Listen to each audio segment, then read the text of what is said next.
Author F. William Engdahl is on the telephone from Europe. He is a strategic risk consultant and lecturer and is a best-selling author on geopolitical topics. Educated at Princeton and the University of Stockholm, Mr. Engdahl speaks to audiences at conferences around the world, such as the London Center for Energy Policy Studies, Global Investors Forum, and the Geneva Commodities Forum. He is the author of numerous books, including A Century of War, Seeds of Destruction, Gods of Money, Myths, Lies, and Oil Wars, Target China, How Washington and Wall Street Plan to Cage the Asian Dragon, and his newest book will be released later this month. It is titled The Lost Hegemon. It's always a pleasure to have F. William Engdahl back on True News. Mr. Engdahl, glad to have you here today. Glad to be with you. Yes, sir. William, are we witnessing the breakup of the post-World War II world order? Every empire in human history has a peak and a decline and ultimately a breakup phase. And in every case that I'm aware of, the Roman Empire being the best example of this in 400 AD, the collapse of those empires comes from internal collapse and decadence, corruption, you name it. And the United States of America, after World War II, there was a group of think tanks and a group of oligarchs who owned the largest banks on Wall Street, the Citigroup, J.P. Morgan, Chase Bank at that time. And they got together and wrote, de facto through their agents in the U.S. Treasury, they wrote the Bretton Woods Treaty that set up the International Monetary Fund, the World Bank, and the dollar as supremo in the world monetary system in the West. That was the heart of an American empire, and they explicitly, in their documentation of this, they explicitly said, we won't make the mistake of the British Empire.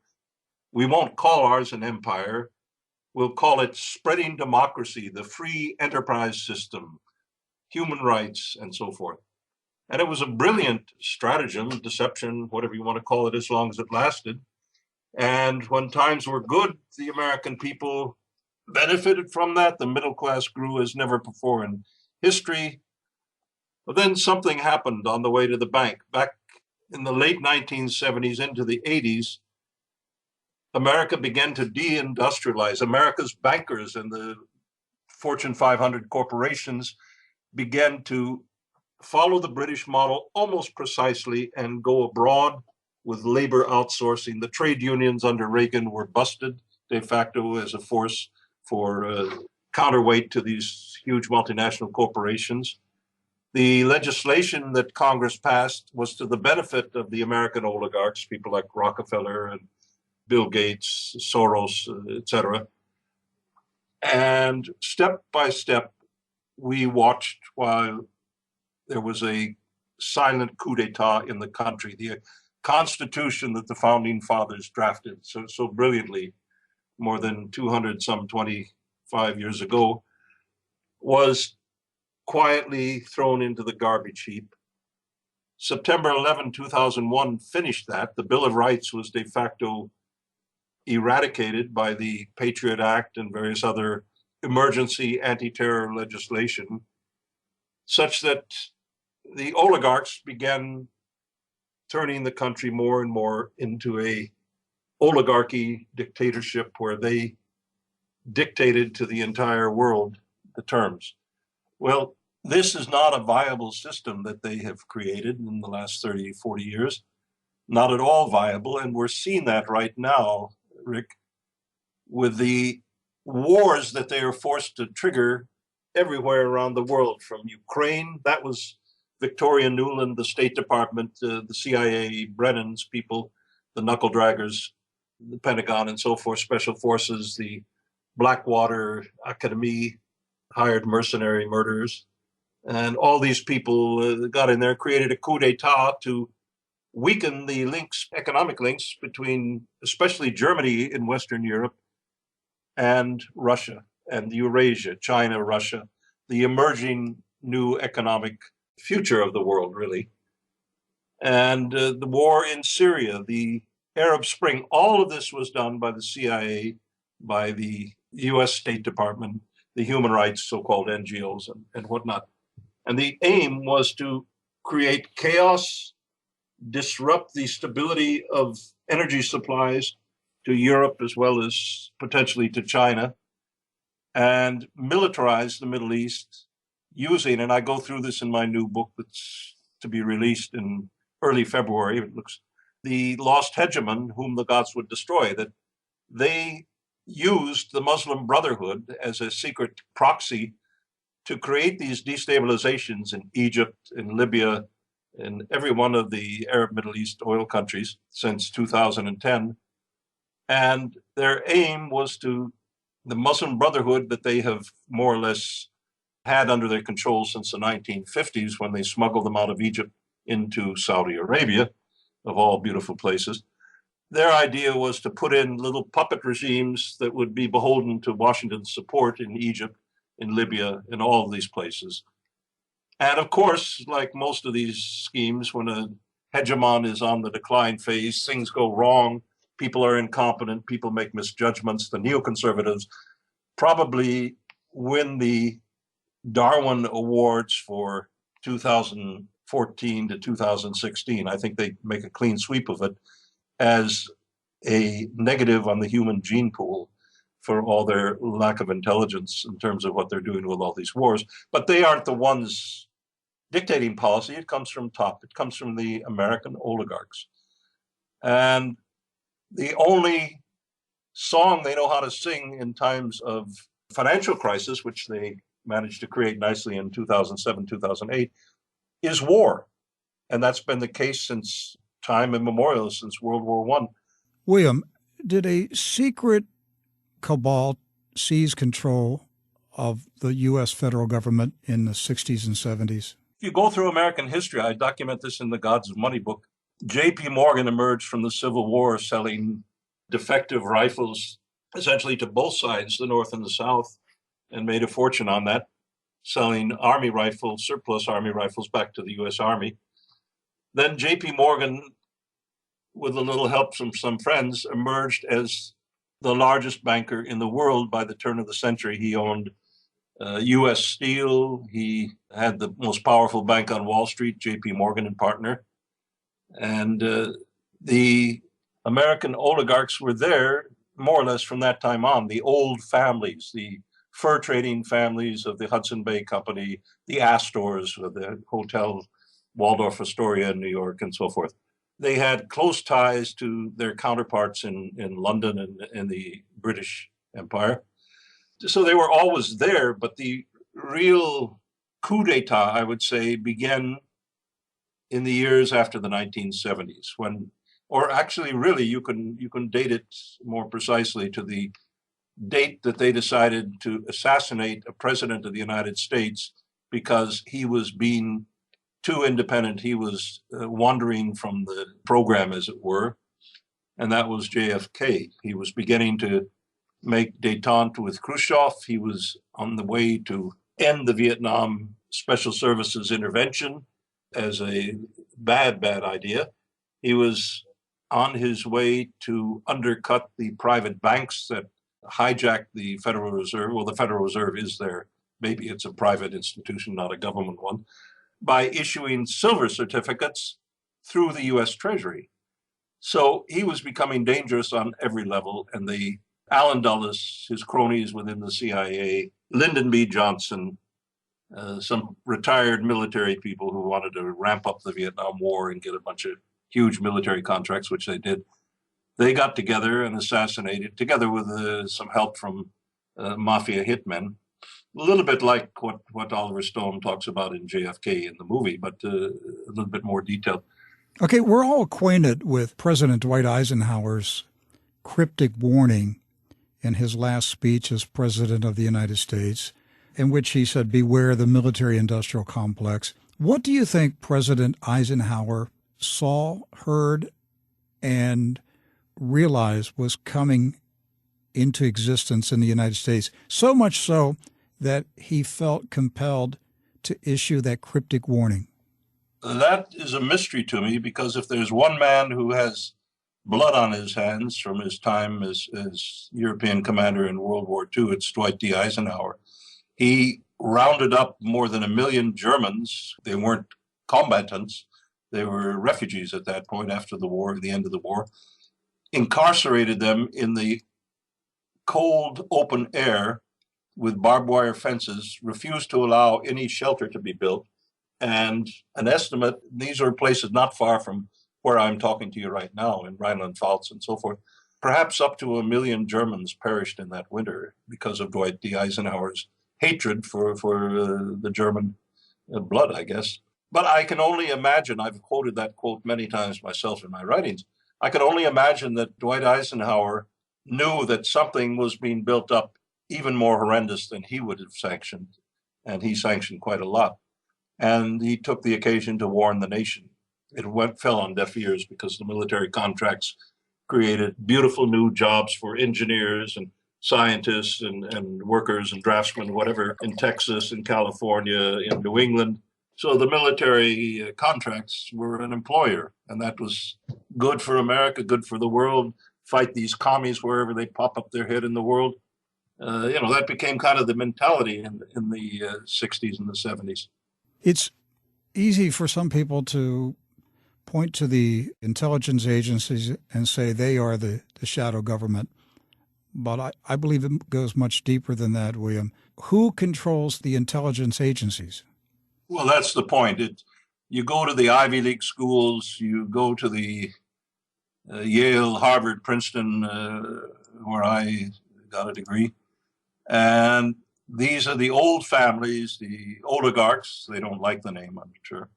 But they are, in fact, oligarchs. They're the billionaires. They're the ones who have all the right things happen in their careers.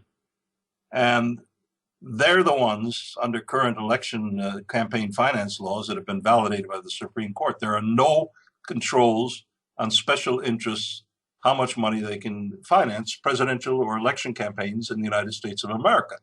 Under campaign finance reform, the opposite has happened, and the oligarchs have simply taken control.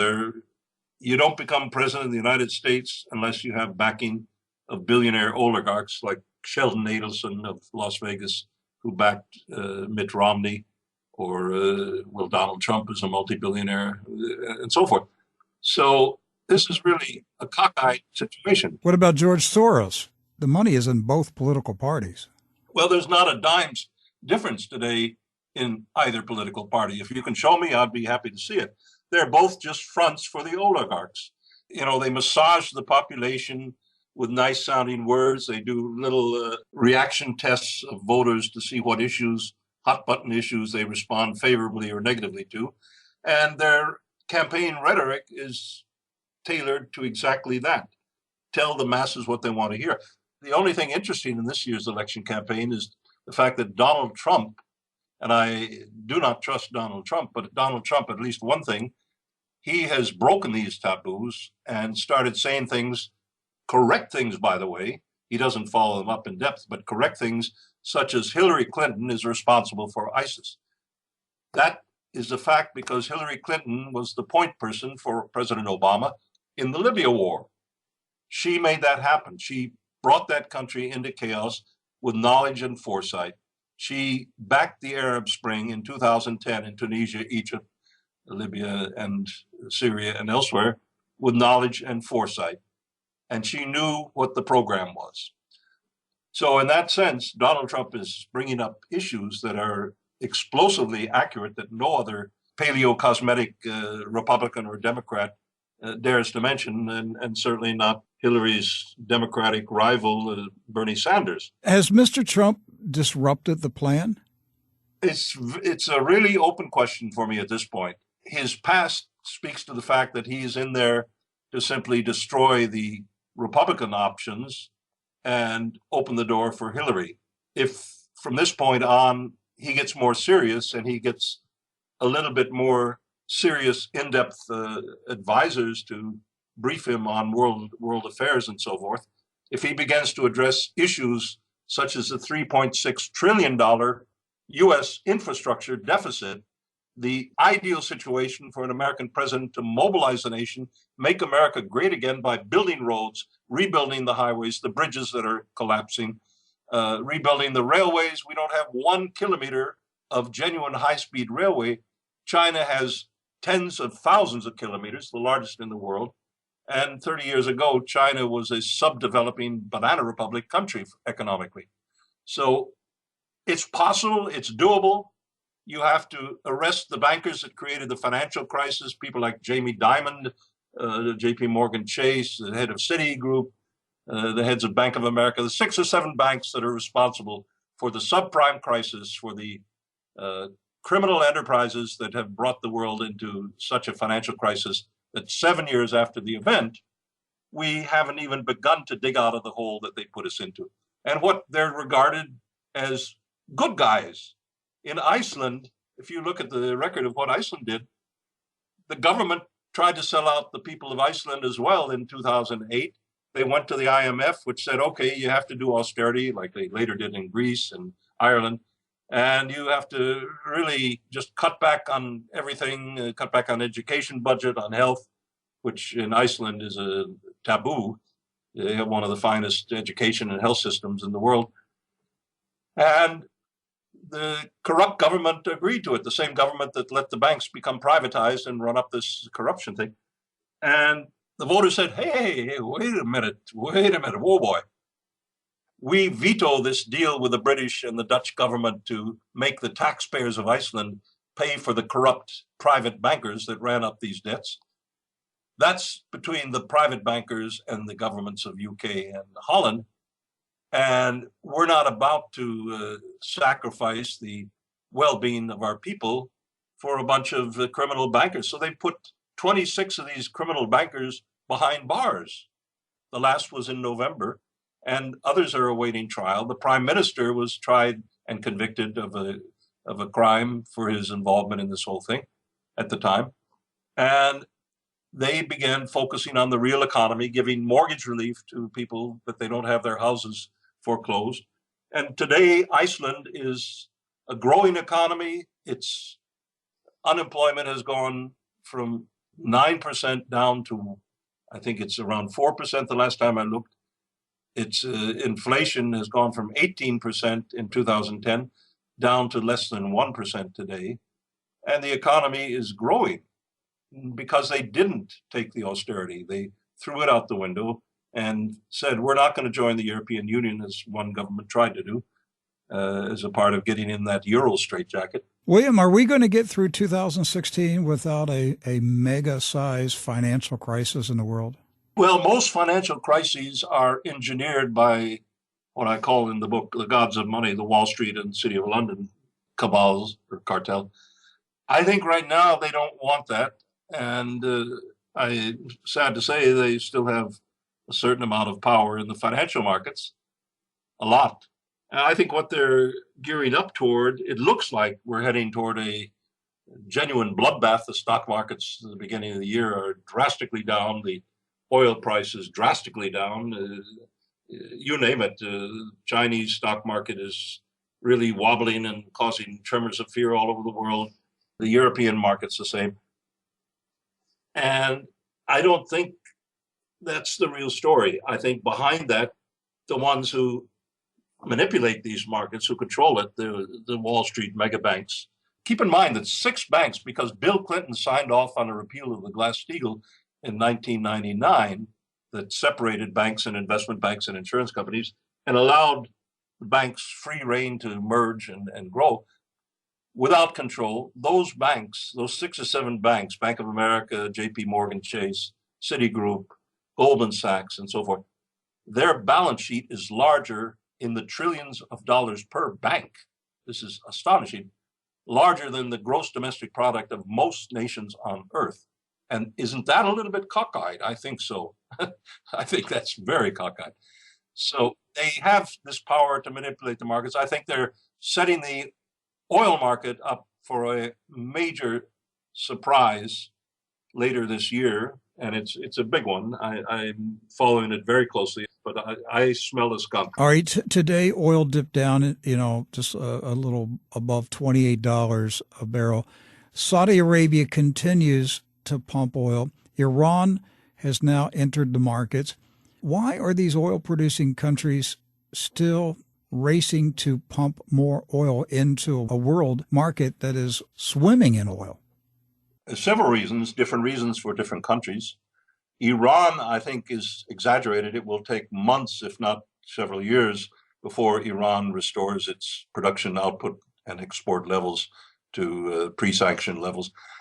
Saudi Arabia is producing for several reasons, but the main reason is to knock out the competition of the U.S. shale oil industry, which has been their intent since September 2014, that for them, the cowboys that they call them, or they're called by Big Oil, the cowboys that run the shale industry, these are medium-sized companies, multi-billion companies, but they're no Exxon, Shell, or BP size companies that traditionally have controlled the world oil markets. So they're a little bit a loose cannon on the deck, and they're disturbing the Saudi control of the overall market. So Saudi is holding on as long as it is to knock out the shale element in several million barrels a day of U.S. shale oil production. Shale oil is a bubble in any case. It's going to start dramatically diminishing over the next 4 or 5 years because it's unconventional oil. The shale rock formations that they get the oil from deplete dramatically faster than conventional oil, and therefore they have to keep drilling new wells or do new drilling techniques to expand existing wells, and that can only go so long. And Big Oil is more interested in very deep conventional oil fields that they can control, offshore Gulf of Mexico, many different places, as they're everywhere in the world. So I think the Saudis are producing because they want to knock out their competition and regain control of world oil prices, world oil markets. I think the Saudis, on the other hand, the House of Saud, King Salman and his hot-headed son, Prince Salman, the defense minister, the person who's actually running the country, and according to some reports, is about to be named the king as the current king, the 80-year-old Salman, who's reported to have Alzheimer's or dementia, abdicates in favor of his 30-year-old son, the one who started the war in Yemen and has done many really foolish things. So it's just a little bit crazy, and I think there are different reasons for different countries producing full out. The reason that Russia does is the fact that Russia needs the money. William, why did the Rockefeller family and its foundation sell off its oil shares just prior to this oil price depression? Well, they can always buy it back. And, are they being honest? It makes good PR, but are they being honest? So did they sell at the top and they're just going to buy back? It could be. I don't know. I think oil is going to go like a slingshot. The rubber on the slingshot is being pulled so low now, and the stone inside the slingshot is ready to shoot up. And I give it 6 months or so. Is that the surprise you're expecting? Yeah, more or less. And I think the surprise will be much more dramatic to make it shoot up, not just the shale oil. I think there's going to be a likely war in the Middle East. The ISIS is nothing but an extension of the Saudi monarchy. King Salman was involved in the creation of ISIS from the beginning. King Salman, back in the 1980s, was a key financier as a prince, a key financier from the Saudi monarchy to Osama bin Laden and the Mujahideen, which later became Al-Qaeda in the Afghanistan war against the Soviet Union. And then later, the Mujahideen were brought by the CIA. I go through this in great detail in the Lost Hegemon, whom the gods would destroy. And it's an untold story. It's so little understood in the Western literature how this happened. But it's a mad scheme goes back to the 1950s, actually, when Miles Copeland and the CIA, after the Muslim Brotherhood, which was founded in Egypt in the 1920s, they tried to assassinate the head of state of Egypt, Nasser, who they considered was too close to Russia, the Soviet Union. And of course, they were banned in Egypt. So the CIA decided, let's get them into a friendly country. And because at that time, Aramco was an American company, the oil company of Saudi Arabia, the State Department, the CIA had huge influence over the Saudi monarchy because their money depended on U.S. support. So they said, we're going to bring in some very conservative Muslims that I think you'll enjoy in Wahhabite Saudi Arabia. They're called the Muslim Brotherhood from Egypt. And I think they would make great teachers in your madrasas, in your religious schools, in your universities. And so that's what happened. There was an integration of the political activism, political Islam of the Muslim Brotherhood, which, by the way, in reality is much like the Society of Jesus, the Jesuits in history. There's a public side which is full of beautiful sounding phrases about education of the youth and harmony and blah, blah, blah. And there's a covert side of the Muslim Brotherhood, which is an assassins bureau and a terrorist bureau and so forth. So the CIA, knowing this very well, because they learned about the Muslim Brotherhood from ex-Nazis when the Brotherhood was in exile in Berlin under Hitler's time with Himmler and Hitler and so forth. So they said, well, this could be useful for us. They hate the communists because they're infidels. So let's point them at enemies of ours. And that began a marriage between the ultra-Neanderthal Wahhabism of Saudi Arabia, the brand of Islam that was created in the desert by these Bedouins, and this Wahhab, al-Wahhab, who said we have to go back to the fundamentals. All statues are desecration of the memory of Allah and Muhammad, the Prophet, and so forth and so on. And women have to be treated as subhuman. They have to wear black from top to bottom and cannot be seen in public without a relative walking beside them, and certainly can't drive cars. Well, so then the marriage of the Muslim Brotherhood and Wahhabism, especially Saudi money, spread this venom, this hate venom, during the 60s and the 70s into Afghanistan, into Pakistan. Zia-ul-Haq, the president back in the 70s in Pakistan, was a fanatical Muslim Brotherhood killer, murderer.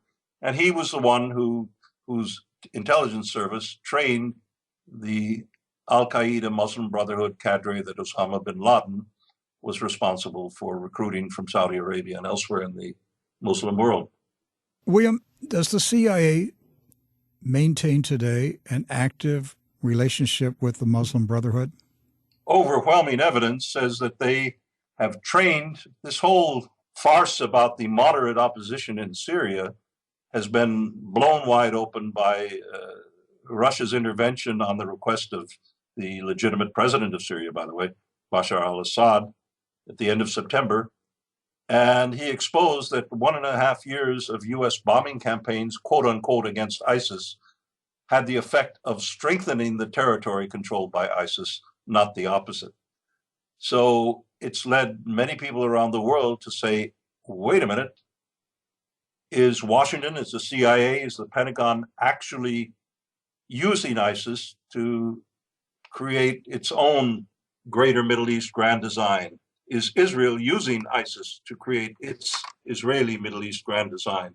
Is Turkey using ISIS? And the head of Turkish intelligence, Hakan Fidan, has openly come out saying the West doesn't understand ISIS. ISIS is a sincere Muslim religious organization fighting infidels everywhere.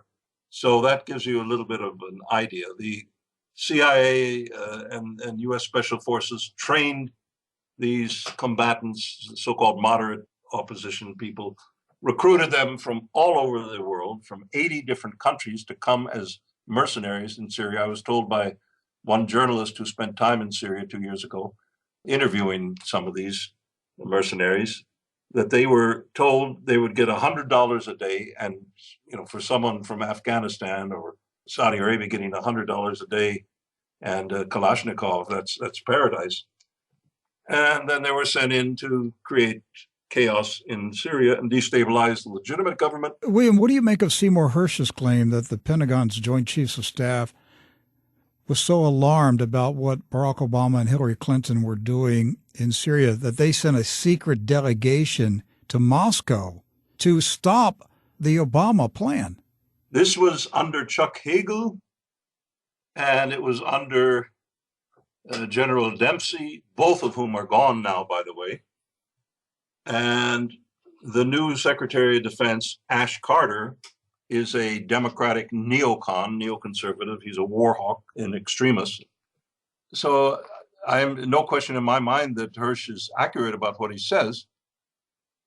And I think that's one reason why Obama was forced to back down when this fake sarin gas incident was cooked up by the head of Saudi intelligence, it turns out, Prince Bandar, whose nickname in Washington was Bandar Bush when he was so friendly with George W. Bush as the Saudi ambassador. But the point being that Obama and Obama's cabinet members in the intelligence community, in fact, did this. And there was a faction of, I think, patriots. And Chuck Hagel's statement, since he was fired by Obama as defense secretary some months ago, his public statements confirm that, in fact, he was very, very critical of Obama's bowing to the neocons and the CIA, John Brennan and so forth. Does the CIA see the Muslim Brotherhood and radical Islamic jihadists, do they see them as useful tools for CIA plans, or has the CIA become pro-Islamic? Oh, Rick, one thing is so important to understand, and that is that none of this, not one iota from the Saudi side and from the CIA side, from Obama's side, has the slightest thing to do with religion. Not Islam, not Christian, not anything. It has to do with oil, with money, with power. And they use the cover, the veil of Islam to disguise that. If they were simply making a naked grab, Saudi making a naked grab for Syria's oil, for Syria's pipelines, for Iranian natural gas and so forth, the world would say, wait a minute, do we want these Bedouins to control our energy future? Maybe not. Maybe we should do something and intervene in the House of Saud and bring it to order. So it's all done under the veil of religion, but it has nothing to do with religion. But the policy has set the Middle East on fire and is pushing the world towards a global war. I think we're already in a global war. I agree. World War III is actually underway. The question is, how are we going to bring it to a close and stop it? Is Barack Obama, in your opinion, is he an operative for an intelligence agency? Barack Obama is not Barack Obama, the PR image that most Americans have of him. His entire career is surrounded in mystery. His mother had documented connections with the CIA when she was in Indonesia, where Obama spent much of his time as a young boy. This thing with the Kenyan father and so forth, it just, the editor of the Harvard Law Review, all these things that seem to be, the perfect candidate. And yet when he does an interview and his teleprompter breaks down, he can't even make a sentence of English. So it's a little bit like that Peter Sellers movie that came out in the early 80s about the gardener who uttered things that the president thought were statements of genius. Chauncey Gardner being there. Yes. But that's what the oligarchs like in a president. They like people, wannabe cowboys like Ronald Reagan, George W. Bush, who can't say a sentence of coherent English, but his father tells him what to think and what to say by the people that he gives George W. to be his ministers, like Dick Cheney or Don Rumsfeld. And I think the Bush family has played one of the most criminal roles in the destruction of American democracy or the Constitution of perhaps almost any family in the oligarchy in the last 40 years since the assassination of Kennedy. William, a year ago, I was convinced that the 2016 presidential race would be a choice between Hillary Bush and Jeb Clinton. Deliberately said. Yes. What went wrong? Well, Jeb Bush is not charismatic, to put it charitably. And the attempt by Pappy Bush to put yet another of the dynasty in as president would just be too risky. And Hillary Clinton is like having Jeb Bush with a skirt or a dress, because the Clinton family has been involved with the Bush family since Bill Clinton was governor of Arkansas, and before that was attorney general, and sanctioned certain very nasty CIA operations in Mena, Arkansas, and elsewhere. This is well documented by serious investigator journalists. So Bill Clinton, Hillary Clinton, they're a satellite of the Bush machine. And that machine, through the CIA, through their networks and so forth, has created, it's like boiling frogs. How do you boil a frog? You put them in cold water and turn the heat up slowly. And that's what they've done to America. So that today, most Americans say, what happened to our country? Why aren't we loved in the world? Why, we liberated Iraq in 2003 and we're treated like monsters. What is going on? They have no clue, because the mainstream media is controlled by these people. Every bit of intelligence they get, aside from shows like True News or articles in the internet, such things as I write and others write, that gives a droplet of truth to those who have the courage to think outside the matrix. If Hillary Clinton's last name was Smith, she would be in prison right now, banging out license plates. Maybe she will be anyway. She has committed felony offenses with this.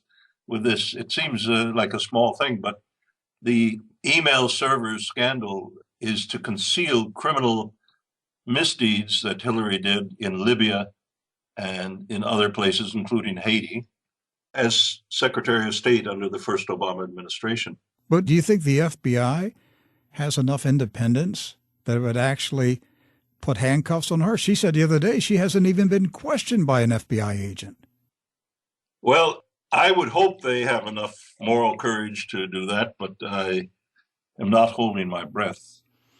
All right, sum this up. You are expecting a surprise in the latter part of 2016, and you think it's going to be a war in the Middle East? I think it's going to be some kind of military action in the Middle East. Look at what Prince Salman has done with the execution of this Shia cleric 2 weeks ago, knowing that it would create this reaction among Shia Iran and Shia populations throughout Saudi Arabia. Up to maybe 20 or 25% of the population of Saudi Arabia is not Wahhabite Sunni, but Shia. And the interesting thing is, most of those Shia live in the eastern province of Saudi, the heart of the world oil flows. Gawar oil field, the biggest field in the world, Ras Tanura refinery and tanker loading facility.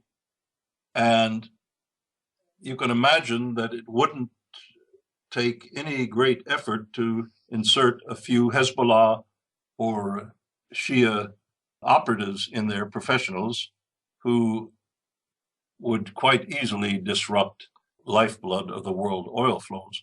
The same thing from Yemen. There are millions of Yemenis. There's no border between Yemen and the desert. It's all desert, Saudi Arabia. The Yemenites are furious at Prince Salman for what he's doing, and they tend to be Shia in the Houthi movement. So there are many different triggers for this. Erdogan, this madman who's the president of Turkey. Turkey is a beautiful country. I've been there many times. I've been invited to give talks at conferences. Many of my books have been translated into Turkish language. And what Erdogan has done is turn it into a dictatorship police state for his own ambitions to become the new sultan of the Turkic world, going from Xinjiang in China down to Syria. What would you expect from somebody who admires Hitler? Well, that may be, but the point is his money comes from Saudi Arabia. Saudis paid $10 billion to help him get elected president 2 years ago. $10 billion. Saudi money. So you have this combination of Prince Salman, this hothead 30-year-old who's about to become king, according to reports, and Erdogan, who's president and about to be proclaim himself the Grand Sultan, who's supporting ISIS in Syria and everywhere against the Kurds and against Assad.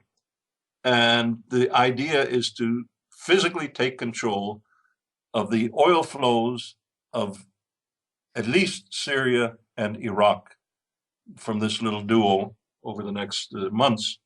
Russia has kind of thrown a wrench into the works, a big wrench, but that still doesn't deter them from the goal. And it's an explosion waiting to happen. And it's just escalating step by step, degree by degree, every day. The King of Saudi Arabia said that he was going to organize a 34-nation allied military force. He implied that they were going to invade Syria. But a week before he made that announcement, Vladimir Putin made a cryptic reference to tactical nukes being used in Syria. Was that directed toward Saudi Arabia? It well may have been. I can't say. I don't have any inside information. I think the Russians have been extremely careful and extremely brilliant with limited resources in throwing the American, British, and French plans for Syria into a cocked hat, as the British say, since September 30th with their intervention. And they've been precise about it every step of the way. They've been legal about it every step of the way. And it's something that Washington is completely flabbergasted by. They don't know how to counteract it, so they're trying to ignore it for the most part. What about the Washington, Paris, London plan to invade Libya? You mean the Gaddafi, to get rid of Gaddafi? No. They're talking about an invasion force of 150,000 troops going into Libya. I don't think it will happen. You know, boots on the ground, who's going to supply them? The U.S.? No. After the debacle in Iraq in 2003, 2013, the debacle in Afghanistan, everywhere Washington sends troops in the last years has been a complete fiasco. The people who are doing the strategic planning have not the depth because the top levels of administration in Washington does not have the historical depth. Even a character like Henry Kissinger in his old age has warned the Obama administration. It's not a strategy to demonize a president of Russia. It's not a strategy. What is your strategy, Mr. Obama? I think that's a good note to end it on.